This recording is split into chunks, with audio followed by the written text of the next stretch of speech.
Hello everyone, here I am discussing ratio analysis. Last video में मैंने discuss करा था फर्स्ट हेड, अब आज है second head long term solvency.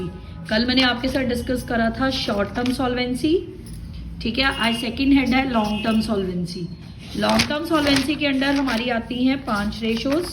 First one is debt equity ratio, ठीक है। ये लॉन्ग टर्म ही है, नाम से ही क्लियर है, जो भी चीज़ें इसमें आएंगी वो लॉन्ग टर्म होंगी। डेट अपॉन इक्विटी, इक्विटी का दूसरा नाम है शेयर होल्डर फंड, याद रखना, ठीक है। अब डेट में क्या क्या आता है? Long term borrowings. Long term borrowings कौन कौन सी हो सकती हैं? डिवेंचर, लॉन्ग टर्म लोन्स, ठीक है। लॉन्ग टर्म प्रोविजंस भी आएंगी, वो कौन सी होती हैं? Provision for warranties, provision for employees benefit, क्योंकि ये भी लॉन्ग टर्म के लिए ही होती हैं, ठीक है। क्लियर है? डेट में 2 चीजें आएंगी, long term borrowings, long term provisions, ठीक। ये मैंने बता दिया आपको इसमें इंक्लूड क्या क्या करना है। नेक्स्ट रेशियो है इक्विटी, नीचे हमने डेट तो डिस्कस कर लिया, अब क्या है? इक्विटी। इक्विटी का दूसरा नाम क्या है? Share holder funds. Share holder fund हम दो वे से ले सकते हैं। अगर हमें इंफॉर्मेशन लायबिलिटी की दी हो या एसेट की दी हो तो कैसे कैलकुलेट करनी है? अगर लायबिलिटीज की इंफॉर्मेशन है तो आप क्या क्या प्लस करोगे? शेयर कैपिटल, दोनों preference and equity plus reserve and surplus.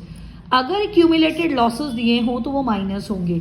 Accumulated losses कहाँ दिए होते हैं? एसेट साइड पे, ठीक है।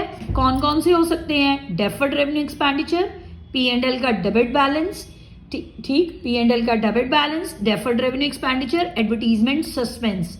याद रखना ये किसकी एग्जांपल है? एक्यूमुलेटेड लॉसेस की। ये 3 हो सकते हैं, P&L का डेबिट बैलेंस, P&L का डेबिट बैलेंस, दूसरा होता है एडवर्टीजमेंट सस्पेंस, तीसरा होता है डेफर्ड रेवेन्यू एक्सपेंडिचर। अब नेक्स्ट है, अगर एसेट्स दिए हों, एसेट्स में से आउटसाइड लायबिलिटीज को माइनस कर दो, यानी कि करंट को। Non current plus working capital minus non current liabilities. Non current कौन सी होंगी? Long term. Total asset, non current plus working current asset को हम टोटल एसेट बोलते हैं। उसमें करंट लायबिलिटीज और नॉन करंट लायबिलिटीज दोनों माइनस कर दो तो आपके पास शेयर होल्डर्स फंड आ जाएंगे। ये 3 फॉर्मूलाज हैं एसेट साइड के, ठीक। अब नॉन करंट एसेट्स कौन कौन से होते हैं? टेंजिबल एसेट यानी कि property plant equipment, intangible asset यानी कि goodwill patent copyright, non current investment, long term loans and advances. ये 4 आपके नॉन करंट एसेट होते हैं। लॉन्ग टर्म और नॉन करंट लायबिलिटीज यानी कि long term borrowings plus long term provision, जो यही आपने डेट में डिस्कस करी है ना, वही आपकी नॉन करंट लायबिलिटीज है। क्लियर? ये फर्स्ट रेशियो थी डेट अपॉन इक्विटी। अब सेकंड है total asset to debt, total asset upon long term debt या non current liabilities. Non current तो यही लिखी है, टोटल मैंने आपको बता दिए कौन से होते हैं, non current plus current minus current liabilities, ठीक है। Sorry, non current plus current, वो हमारे कौन से एसेट होते हैं? टोटल। ये वाले सारे देखो नॉन करंट ये हो गए हमारे, कौन कौन से होते हैं? Non current asset plus current assets, ये टोटल हो गए। लॉन्ग टर्म डेट कौन से होते हैं? Long term borrowings plus long term provisions. ये सेकंड रेशियो थी। थर्ड है प्रोप्राइटरी रेशियो, ये इंटरलिंक्ड है। अगर पहली 2 लर्न कर लोगे, सारी इंक्लूजन लर्न कर लोगे तो सारी रेशियोज आराम से हो जाएंगी। Share holder fund upon total asset, share holder equity, total asset मैंने अभी आपको बताए। नेक्स्ट फोर्थ है debt to capital employed, debt upon debt plus equity यानी कि कैपिटल इंप्लॉयड। डेट में इक्विटी प्लस कर दो, आपका कैपिटल इंप्लॉयड आ जाएगा। ये डेट कौन सा होता है? Long term. इक्विटी कौन सी होती है? Share holder fund. Next very very important, ये मैं आपको विद प्रैक्टिकल समझाऊंगी। ये रेशियो होती है, इसको टाइम्स में निकालते हैं, चाहे ये इसी हेड के नीचे आती है। Profit before interest and tax upon fixed interest charges, interest coverage ratio, ठीक है।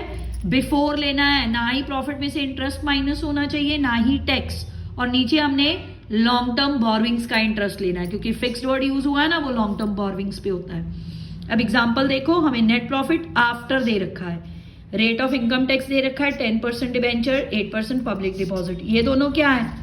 लॉन्ग टर्म बोरोइंग्स या लोन्स, ठीक है। इनका जो इंटरेस्ट होगा वो क्या होगा? Fixed interest charges. अब इंटरेस्ट कवरेज रेशियो का फॉर्मूला है net profit before interest and tax upon fixed interest charges. अब हमें प्रॉफिट क्या दे रखा है? आफ्टर। अब इसको किस में कन्वर्ट करना है आपने? बिफोर में।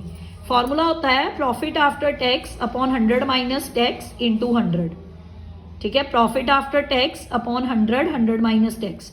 ये भी लगा सकते हो, इससे आपका डायरेक्ट प्रॉफिट बिफोर टैक्स आ जाएगा।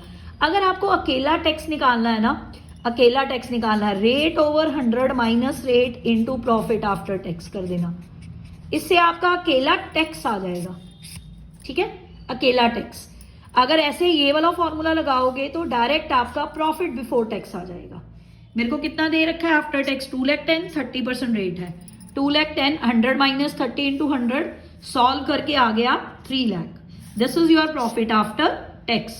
अब हमने इसमें टैक्स ऐड बैक करा है, अब हमें क्या चाहिए, ये इंटरेस्ट भी, बिफोर इंटरेस्ट भी होना चाहिए। इंटरेस्ट किस पे निकालना है, लॉन्ग टर्म लोन्स पे। 1 लाख पे 10%, 2,50,000 पे 8%, वो भी ऐड बैक कर दो, ठीक है, 10% और 8%, 10,020 total 30, 3,30,000, 3,30,000 is your profit before tax and interest. दोनों ऐड बैक हो गए, 3,30,000 आ गया।